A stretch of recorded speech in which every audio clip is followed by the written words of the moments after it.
All right. I am going to read an interview with the Armenian president, Pashinyan.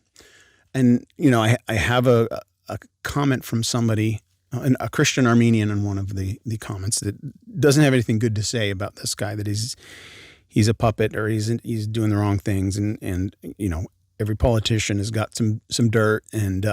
But I find this interview extremely useful for I'm not going to read the whole thing. So if you want to get a really good perspective of what is going on and what he's trying to do and what the results are so far, read this whole article. I'm just going to talk about it a little bit, and I'll put the link in the description below. All right. This is from Armen Press, an Armenian news outlet. Armenia won't concede Czechoslovakia.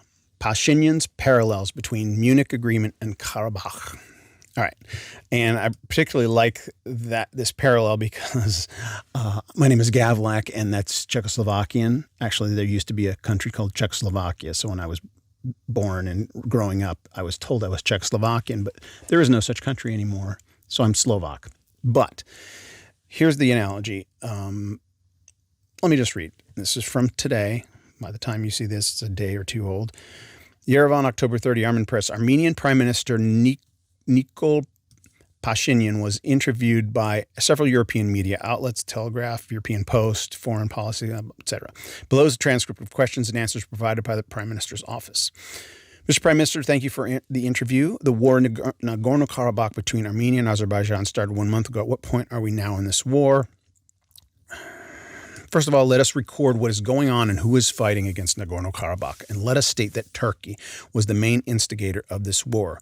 Turkey transported mercenaries, terrorists from Syria, and transported part of its armed forces to Azerbaijan, including military equipment, armed groups from Pakistan, which have set a goal to take control of Nagorno-Karabakh by means of a blitzkrieg. According to their estimates, the war should have lasted a maximum of 1 week or 10 days. All right, so he's reporting to the press. His country has been attacked, and he's the president of Armenia, so bombs have landed in Armenia. Nagorno-Karabakh isn't even technically Armenia, so he's being affected, and he's having to help Nagorno-Karabakh. I, again, read this. It's very informative, but let me point out one thing. He talks about if there are diplomatic solutions, and here, when he gets into talking about Czechoslovakia, here, let me read this. The war has reached a new level of aggression since you got into power. Is there anything you could have done to prevent that? All right, so this is an ongoing war that he's been in power for 2 years now, and so they're referring it's just gotten worse since you got into power. Is kind of the question. And he's like, the situation has not really changed since 2011 because the problem is that the issue can only be resolved through compromise. And so he goes into talking about the difficulty of compromise. He's like, yeah, we can compromise. We'll say, yeah, let's let you have this portion of land and we'll take this land. And whenever there's a compromise that Armenia agrees to, and he says it in different words here, but whenever there's a compromise that Armenia agrees to, Azerbaijan is like, no. They don't want compromise. Azerbaijan wants the Armenians gone from the land. The president of Azerbaijan has said as much. Yeah, we will abide by the ceasefire as soon as they're off the occupied lands. Okay? So, and the point about Czechoslovakia, I recently made a parallel right here. I recently made a parallel between the Munich Agreement and our situation. So Munich Agreement was just prior to World War II. Before the outbreak of World War II, the European powers thought that by ceding Czechoslovakia to Hitler, they could whet his appetite and there would be no war in Europe. And what happened as a result? Hitler swallowed Czechoslovakia, and as the other saying goes, appetite is aroused when eating.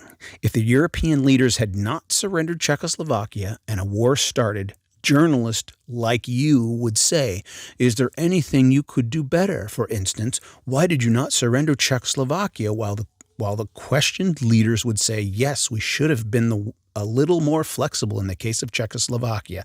They turned out to be more flexible, and what is the outcome? So he's saying